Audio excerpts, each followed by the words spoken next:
My vriendin bly daar in Loxton, skilder karre en plaashekke. As ek haar vrou gaan dit daar, val reën en paaiemente, dan stuur sy hope foto's van poele water in die hoofstraat, wat lê soos blink gepoetste spieëls, en onder elke boom staan 'n donkiekar. Sy betuie van die Klipsteenkerkie en die Karoo se gasvryheid, en heerlikste skaapvleis tussen bedien vir elke een wat hier kom oorbly. Loxton is 'n lafenis. Want Loxton is dit lekker. Kom kuier, ja, kom slaap 'n nag.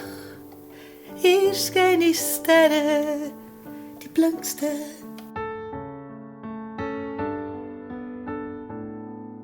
Die mense dans en hou jou uit, braai vleis en kuier dan nog later. En as jy dink jy het uitgemis, blaas die skeieregter jou wakker vir rugby.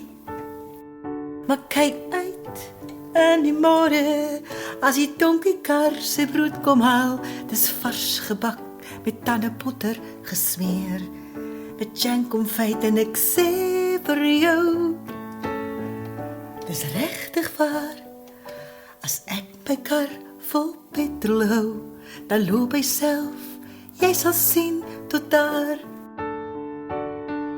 O, Loxton is 'n lafenis.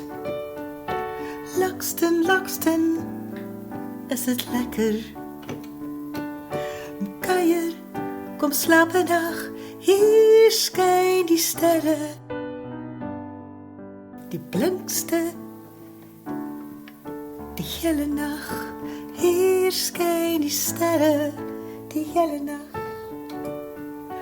Daar's die windpomp op kantien, met 'n pizza sien. Kom laai jou batterye, ons laai jou krywe vol plesier, bring al jou probleme, ons spoel al weg in die watervoere hier. Hier waar die rooi stokrose in die voorste tuine groei. O, Loxton is 'n lafenis. O, Loxton is dit lekker. Ja, kom kuier hier, kom slaap nog 'n nag. Hier skyn die sterre elke nag. Hier skyn die sterre elke nag.